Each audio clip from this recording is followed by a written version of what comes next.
Bert Shipp, the moderator for our Fateful Moments panel, is well on his way toward becoming a legend in Dallas television news.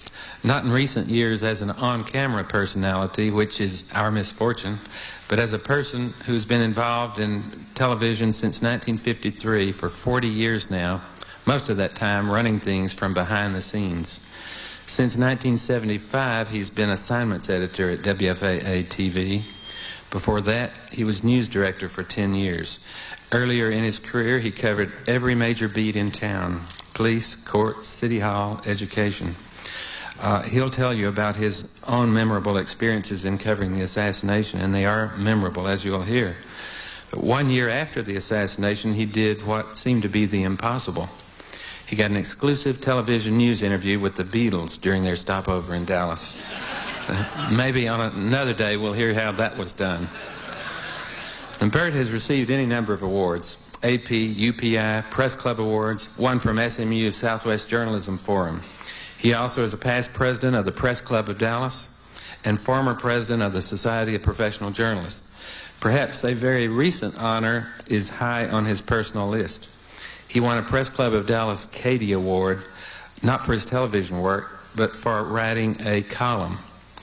And in the same contest, his son Brett, who works on an opposing TV station in town, KDFW, won a Cady Award for his TV reporting.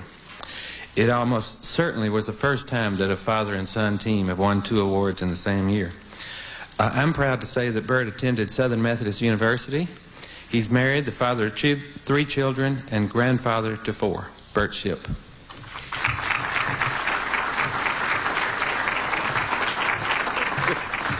Thank you very much. It's good to be here. And I would like to say that without Darwin and the fine people here at SMU, we would not have these digs, because Jim Ewell and Warren Bosworth and a couple other sorries decided some time ago that maybe on the 30th anniversary we could get together in some dark hotel room and overserve ourselves and tell stories. Well, that was an ongoing thing for a while, but we started picking up extra baggage. Everybody wanted to be there. The first thing you know, Darwin said, this thing's going to be a disaster if we don't take it out on the hill. Thank you very much, Darwin, and all your people. We're just really indebted to you. But I like to think that many careers started at Parkland, some ended, but Parkland wasn't in existence until I think it opened in September 1954. We knew it wasn't going to be the Mayo Clinic. We knew that it wasn't Bethesda the Naval. No, it ended up more like General Hospital on TV. And I had my connection with it that day back in 1963. I was at the Trade Mart, was standing by a detective. He heard something on the radio. He said the president had been hit. I said, what, with an egg or rock or what? He said he didn't know, and about that time we could hear the limousines coming down around the Trade Mart there. Another reporter and I, Jackie Renfro, we went out to the curb and shot it as it passed. Now, we didn't see anything. We saw Jackie, but all I saw was a foot laying over the back of the limousine there, and so we jumped in the car with a detective, told him to take us to Parkland. I filmed a few scenes outside and went inside and decided I'd try to make contact with the station. I kept pestering this one guy, and he told me that he was going to show me a new trick with that phone if I didn't leave him alone. It turned out to be Merriman Smith. I believe he could have. Anyhow, shortly thereafter, I ran into Sheriff Decker, and I said, what does it look like, Sheriff? And he says, well, you ever seen a deer hit in the back of the head? Dude, nothing back there. I said, well, you can't live that way. And he says, and so I called the station and told John Allen, I said, tell him on the air that the president is dead. He has no way he can live with the wound he's got in his head. And Allen said, I don't know to do such thing. And he says, you do it. So anyhow, I told him what the sheriff had told me, and I joined 2,500 others who announced the death of the president at the same time. I think we have a long list of every first. But we have a great panel here that some of them are going to be connected with Parkland, some of them are on the periphery, but they all have a great story. Bob Huffaker was a reporter with KRLD before he became Santa Claus, and he was one of the finest reporters around the city in those days. Bob, you want to tell us what you saw and heard and did? Thanks, Bert. I'm not really Santa Claus, but he is a close personal friend. It's good to see a lot of these good folks like Jimmy Darnell, who just sat next to me, and I haven't seen him for decades, and Bert as well. We at KRLD had planned our broadcast to begin at Love Field. There, Frank Gleber and Wes Wise began. Frank described the arrival of Air Force One, and Wes then took up the broadcast at Lemon and Inwood. He described the motorcade at that location, and later, as you know, Wes became mayor of Dallas and improved the image that the city had received during those days. And we were working, as some of the print media people have already pointed out, with tools that certainly are primitive by today's standards. Frank and Wes and I, were broadcasting on little low-band two-way radios, and you had to hold the switch down or you were off the air. And we had to depend on our KRLD tower, which still spans what is now KDFW downtown. Oh, and by the way, with the way we took our cues from each other, I had a little transistor radio hanging around my neck with a earpiece in it, and that was our only means of communication as long as we were on the air. So I took my cue from Wes, from Lemon and Inwood, and then I began my broadcast from Main and Akron downtown. Long before the motorcade arrived, our object was to stay on the air until Eddie Barker, our news director, who was to cover the matter from the Trade Mart, was to pick it up, and at that point we were to broadcast President Kennedy's address live on both radio and television. But at this point we were just on radio, and television was broadcasting some ridiculous soap opera at the time. I took my cue from Wes and held forth until I described the passing of the motorcade, and then I kept on continuing with an analysis of the political reasons for Kennedy's visit to Texas as long as I could, so that the motorcade would have time to reach the Trade Mart, where Eddie Barker would then take over the broadcast. And I was, of course, still broadcasting when the shots were fired in Dealey Plaza, and I was totally unaware of that, being, as some of the House's Select Committee analysts have now told me, I was 1,500 feet away, because they've tried desperately to pick up the shots out of my tape and have been unsuccessful in that. I then finally, after I had held it for as long as I could and assumed that Eddie must have been ready to pick it up by then, I stopped my broadcast, gave my out cue, and folded up my gear. I had KRLD's only unmarked mobile unit, a sort of a scruffy black Mercury Comet station wagon, and which, by the way, still, wherever it is, in whatever junkyard it's ended up, probably bears the scars of the people who crawled all over it when the motorcade passed. I then drove the block and a half back to our KRLD newsroom, which was still in a small building outside the main building at the time, and pulled up in front, getting ready to get out of the car and go inside. Warren Folks, who was doing our 10 o'clock news anchor at the time, an excellent newsman, and I wish he were here. Warren came running out the front door and told me the president had been shot and taken to Parkland Hospital. So I said, well, grab a camera and let's go. It was at that point that all of us on the KRLD news team simply began to function by instinct, because all of our plans for the day had gone out the window. And I then made it out Harry Hines Boulevard faster than I have ever made it anywhere else. Ran into a big cardboard box on the way out and knocked it out of the street. Then got to the hospital, where they had just cordoned off the entrance so that we could not get back to the emergency room through normal channels. But being a much younger newsman, I simply took that old car, which was sort of new at the time, and jumped curbs all the way across the parking lot to get back to the emergency room. I had covered the emergency room and the police beat a lot as a reporter for KRLD. Got about a minute there, Bob. That's it? No, you got another minute. Oh, another minute. Okay, Bert, thanks for the cue. I then broadcast and stayed on the air as much as possible. We stayed on the air. That was what we were trying to do. Keep information coming as much as possible.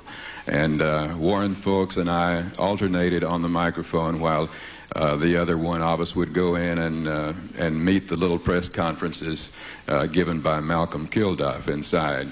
And we were giving Connolly's condition and what information was being released at the time.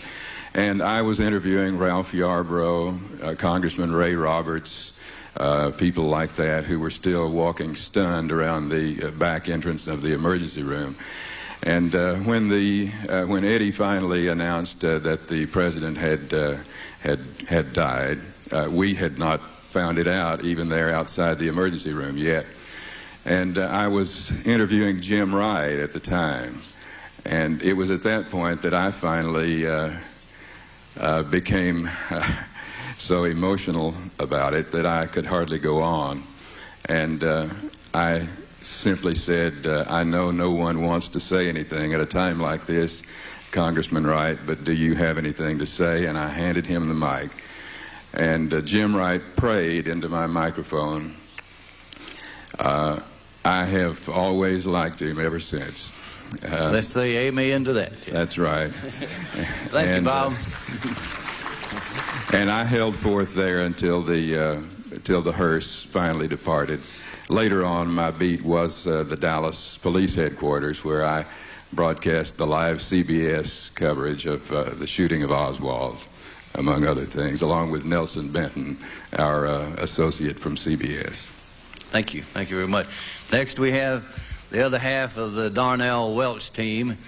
And Jimmy Darnell came to work for us. I worked for BAP, KXAS in the early 60s, and I knew he was going to be a great newsman because I taught him everything he knows. Jimmy, Jimmy, what do you remember from those days? Well, of course, I was out at Love Field, as Bob Welch had said earlier, to get the president coming in from Fort Worth. And then I was in the motorcade, and there were 4 of us in the Dallas Bureau then for Channel 5 News, and Dan Owens was on the street. I think he had come in on his day off. I'm not sure Dan's here, but whenever the shots were fired, I thought it was police motorcycles backfiring. I could not imagine that there had been any kind of shooting in spite of all the publicity that had been attendant to the president's visit. And but I bailed out because my bureau chief, Jimmy Kerr, had said, bail out in case there's trouble. And I thought, well, okay, but I don't know what that means since I don't expect anything. And so that's what I did. I bailed out and shot the chaos as much as I could. And our office was in the county courthouse, which is right across the street from the Texas Book Depository. My car was still at Love Field. But I did have the office, so I had unlimited access to phone and to film, but I had no car.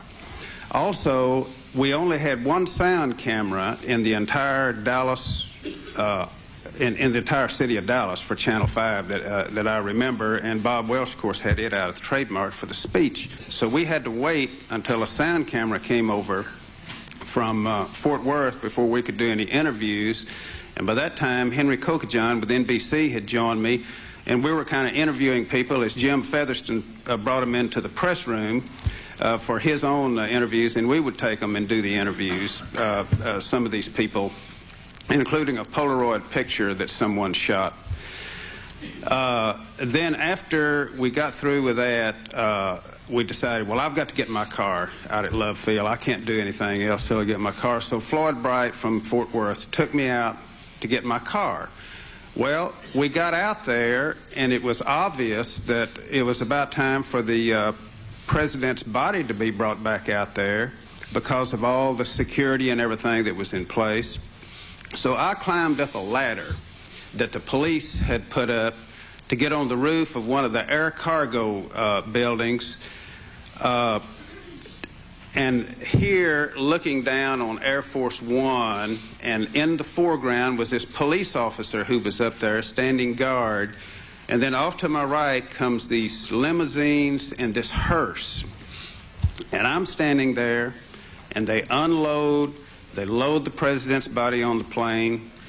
And I turn around, I climb down the ladder, and I turn around, and this deputy police chief for the Dallas Police Department says, "Let me have that. That's sacrilegious."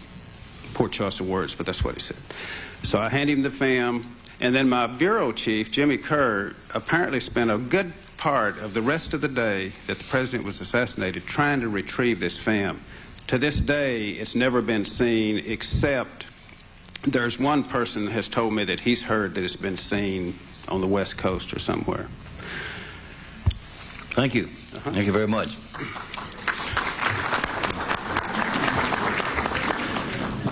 Jim Mule, the only police reporter the morning news ever had. Well, he was no Harry McCormick, I'll tell you that. Jim, can you tell us something about Parkland, or maybe how about Texas Theater? Can you give us some idea? Give us a real good story. Parkland was never around that day that I covered, but the Texas Theater was. But let me drop back just a minute to say that while the toll 30 years takes on you, I'm going to confide that last night my upper left bridge fell out. So I ask your indulgence. The fact that Tom Simmons is here is the representative of the Dallas News editors, and Buster Hass and Bill Evans. I still question today why they assigned a police reporter that morning on Friday to cover the president's arrival at Dallas Love Field. I could frankly see no sense in it, because after all, I was covering the police, and that was not a matter for me to be at Love Field. I would have probably normally gone up and joined my buddies at the police headquarters for our first morning beer. But my wife doesn't know that. But nonetheless, I did go out to Love Field, and it changed my life. Bob Welch talks about how eloquent it was. The arrival of the Kennedys is exactly that way. I left with an extremely warm feeling for what I'd seen at the Love Field. Could you ever imagine that returning down Stemmons, that you'd meet the motorcade rushing to Parkland Hospital? And I knew something was out of place because the Kennedy open limousine had one of the agents still clinging to the back deck. And I knew that was out of place. But again, they've talked about here this morning about we didn't have technology that you guys have got today. So I didn't know what was going on. I got to police headquarters. I'd already flipped over to KLIF and heard that the shots had been fired. Disbelief. I hitchhiked a ride with a former Dallas Times Herald reporter coming out of the building at police headquarters, now a Dallas sergeant, Jerry Hill, and we made our way back down to the school book depository. And there I saw officers still holding their shotguns up at the windows as if they were expecting counterfire or what. And then the question about the chicken bones came up, and there's another statement about that later on. And then, for some reason, the report came out on those squad car radios that a Dallas officer was down in Oak Cliff. And years later, I reflected, why did I leave the biggest story ever any newsman could cover, knowing that shots had been fired at a visiting president's motorcade? But for some reason, I ran and jumped in the back seat of another Dallas police car, driven by a sergeant and occupied by a captain. We made our way into Oak Cliff, and we made our way into the Texas Theater. I've got to say, one time I did get a chance to call my city desk from a Cabell's Minute Market payphone. And because I knew that something was going down in Oak Cliff, somebody had shot a Dallas policeman, and I wanted a photographer, because in those days, spot news reporters always tried to get their spot news photographers in line first. You could always get the story later. And I get Harvey Bogan, one of the assistant city desk editors, and he wants to know what the hell I'm doing in Oak Cliff. I got no photographer. By that time, I had to rush back out and grab a ride in the police car, and we ended up in the Texas Theater. And for some reason, I went in the balcony, and there was a scuffle down on the main floor and everything else, and I peered over the ledge, and I watched Dallas officers take that guy down. I didn't know who he was. My esteemed colleague, Kent Biffle, only this morning cleared up something I've never understood as to how quickly we knew there was Lee Harvey Oswald. But once he was brought to Dallas Police Headquarters, and the word came out that he was a Russian, defected to Russia, it changed my attitude greatly, I'll tell you. So I saw the start of the Kennedy arrival and ended up in Texas Theater. And again, Oswald was taken from the Texas Theater in a car that I had driven up in, or had ridden up in. So again, I was hitchhiking. To this day, I don't know who I hitchhiked back in with. Thank you, Jim. Appreciate it.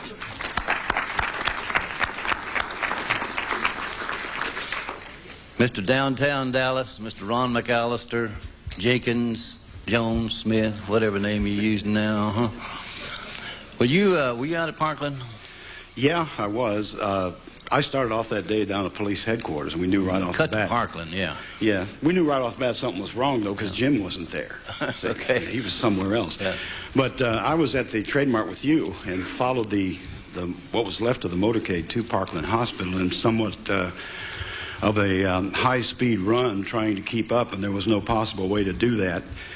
By the time I got to Parkland, couldn't even get in the front drive. So I said, well, I know another way. So I went around the back way through what they called the doctor's entrance at that time, and got around to the back side and then came up on the emergency room from there. But as the reporters who were there will tell you, there was no way of getting in, of course, to the emergency room. That was totally sealed off by the time the bus and everyone else got there.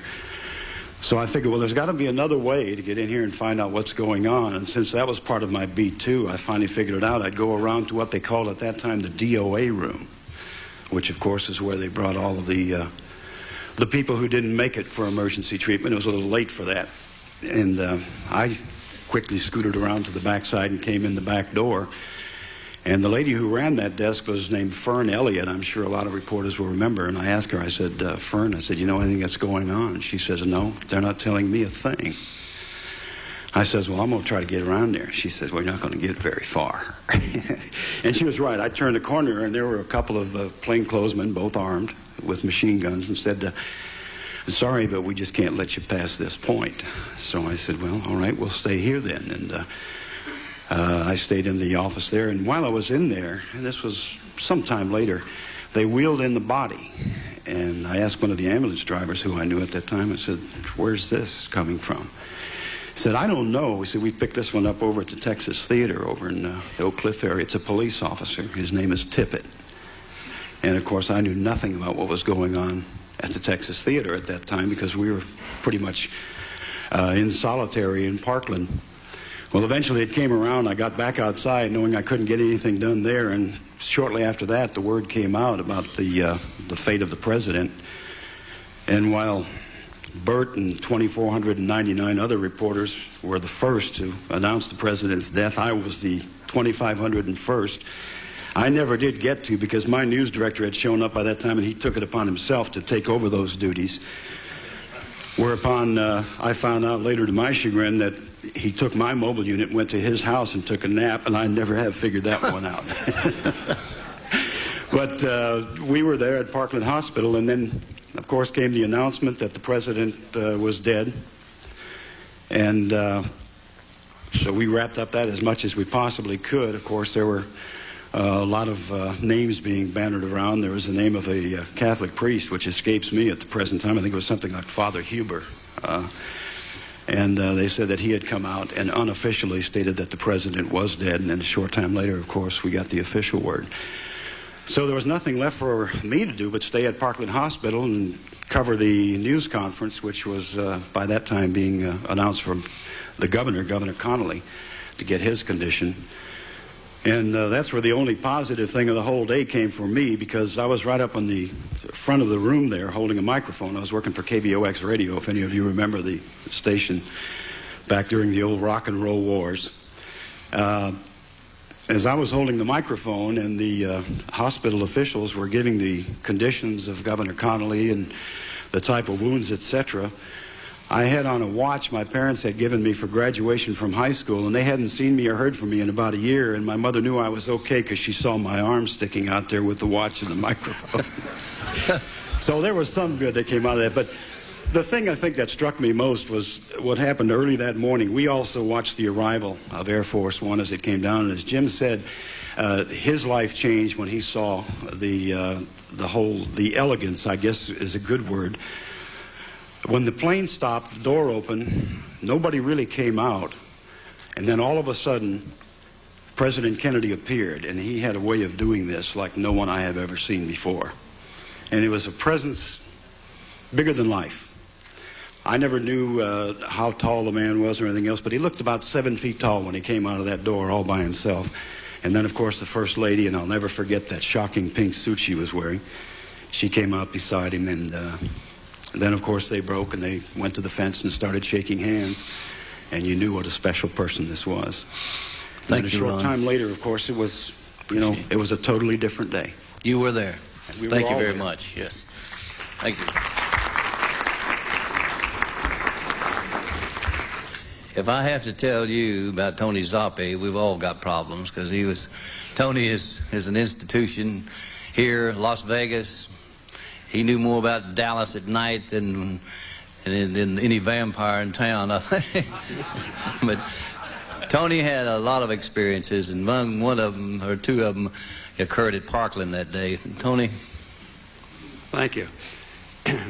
This afternoon we're doing a panel on Jack Ruby, which was pretty much my involvement in this, and we'll leave that for this afternoon.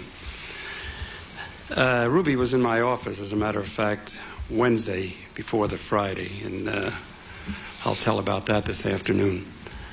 But I went down to the Adolphus Hotel Friday morning, and Andy Anderson, the manager of the hotel, was there with Will Fritz, who was an FBI man, good friend of ours, Breck Wall and Joe Peterson, who had a show there by the name of Bottoms Up, and an agent for Music Corporation of America. His name was Johnny Hitt. And we were going to watch the parade, and Andy suggested, let's go up to the mezzanine. There's a marquee over the sidewalk, and he said, we'll get a great view of the parade.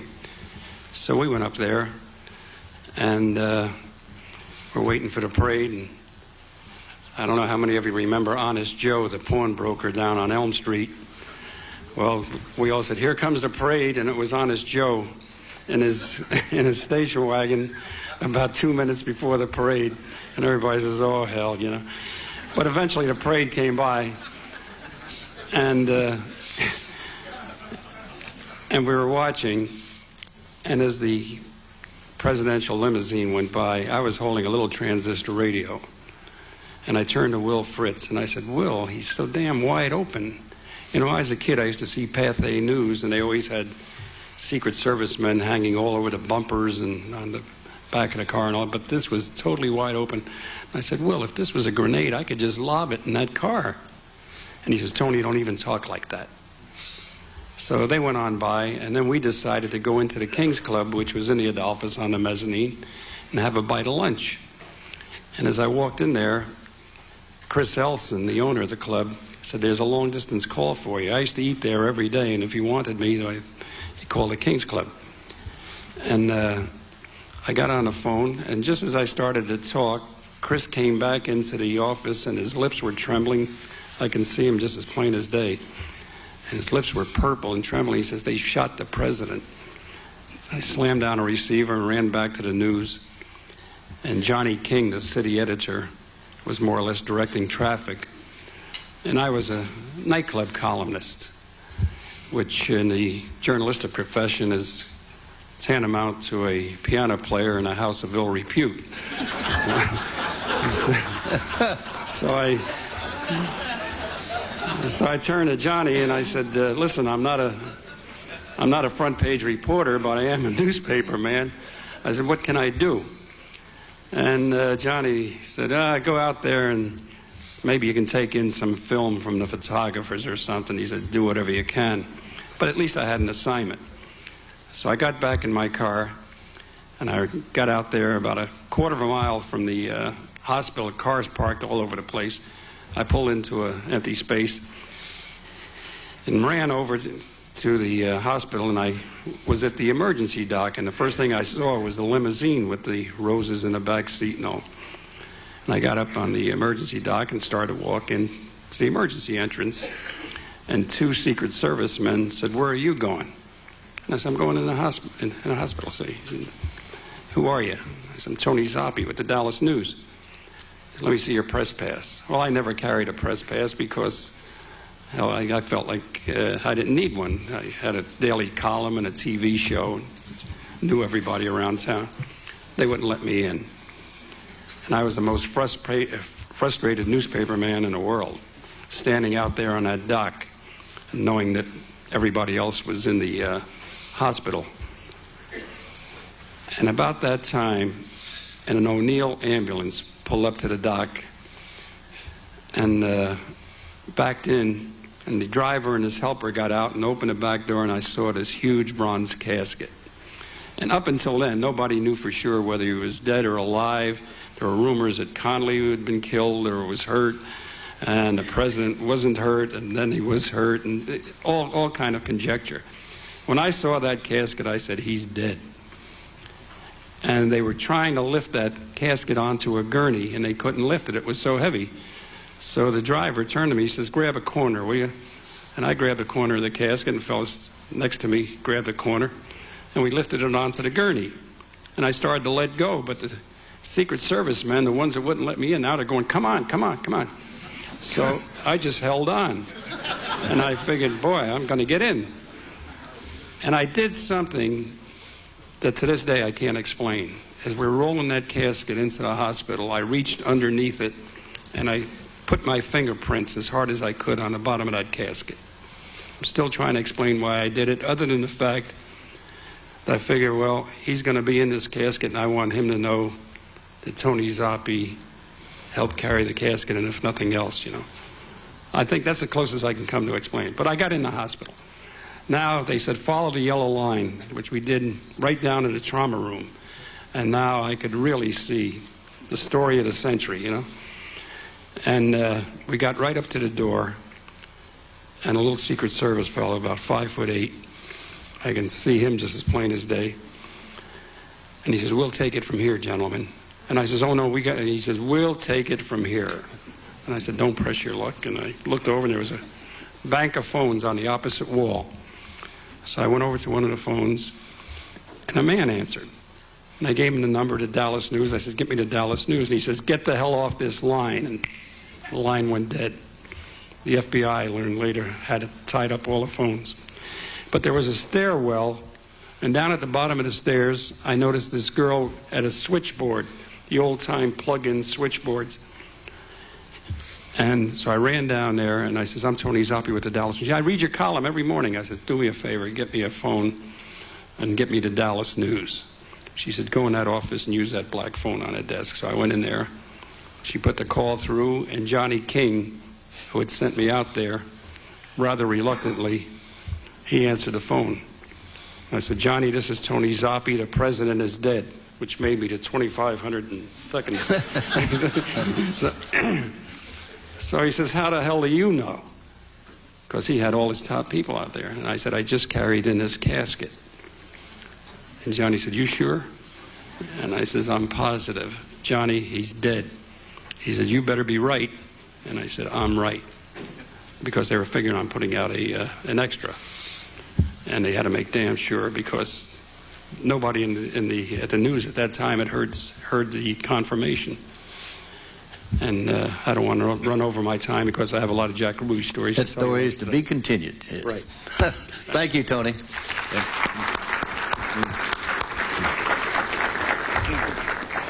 Hugh Ainsworth has already been introduced. His fabulous background has been relayed to you. But I talked Hugh into maybe adding a couple of PSs to what we have going here this morning. Thank you, Bert. I was just going to, I won't take much time because my panel ran over so long we're in trouble here. But I mentioned after we left the depository building, we heard about an officer being shot, and I ran over there and interviewed people. Got with 2 Channel 8 people, Vic Robertson, and I can't remember the other one, and we drove like madmen to get over there. Interviewed all those people, and from there was a tip that who the suspect, whoever it was in a furniture store, an old furniture store over on Jefferson. And I've been asked a lot of times, was I ever scared? And I was not scared when the shooting went off, because there were so many people. I guess I felt the odds against them getting me might be, several hundred to 1. But the only time I was scared, I went in that furniture store, and there were 6 or 7 or 8 cops, whatever, some plainclothes, a couple in uniform, and all of a sudden we're going through, and it's just stacked up. It's dusty, it's dirty, it's not a place of business, it's a storage furniture place. And all of a sudden somebody comes piling through the 2nd floor up to here, his feet coming down, and I thought, oh my God, that's him, whoever he is, that's the guy that killed the cop. And I looked around, and everywhere I saw, everyone had a gun except me. And at that point, I was scared. Pretty soon we got out of there. There was nothing except cops looking after other cops. But soon we got a report that the Texas Theater was a suspect entered there, and all cars in the vicinity should go there. That was only 4 or 5 blocks, so I ran like the devil and got in there. Just about, I would assume, just less than a minute before Oswald was captured. I remember looking through the thing, and already the lights had been brought up a little bit. It was about half lights on, and there were people coming up both aisles. And I noticed one time they stopped somebody else, I guess, to throw Oswald off. They knew where he was because the man that had fingerprinted or had pointed a finger at him, which resulted in the police being called, was Johnny Brewer, who had a shoe store 4 doors down. And he had seen Oswald cringe and sort of off to one side as the cars with sirens went by. And after they went by, then he followed Oswald out to the thing, thought it was unusual, saw him go in the theater. He was the one that later went in the back and told the police through the thing where that's him there. But they didn't want to go straight to Oswald because they didn't know if he was armed or not. But then they jumped him. There were 6 or 7 total, I guess. I have talked to probably 5 of them. I think there were 2 others that I did not talk to. Oswald made quite a fight for a little guy, and I remember him he was yelling, "I protest this police brutality." And he said that 3 or 4 times. One thing I never understood, there was a policeman, as they brought him out, there was a policeman with a big Stetson and kept holding it over his face so that some of the photographers didn't get his face for a while. I never understood why he was protecting him in that way. Afterward, I don't know where I got this. I asked Jim Ewell if he told me, but later that afternoon I started going around to the places Oswald had lived, and I don't know where I got those addresses. I really don't.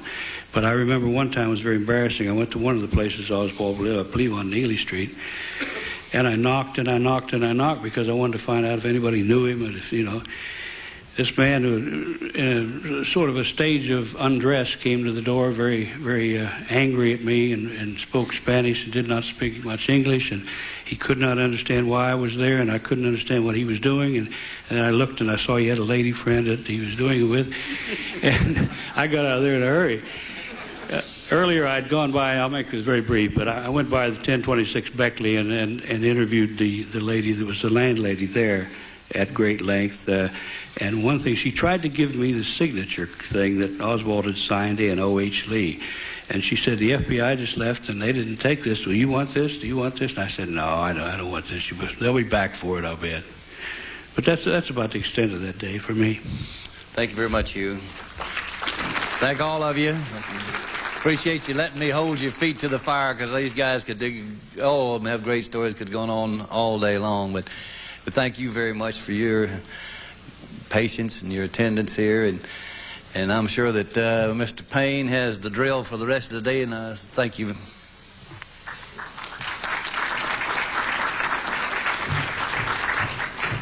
Okay, thanks, Bert. Don't forget those ballots. As you go out, there'll be a table on your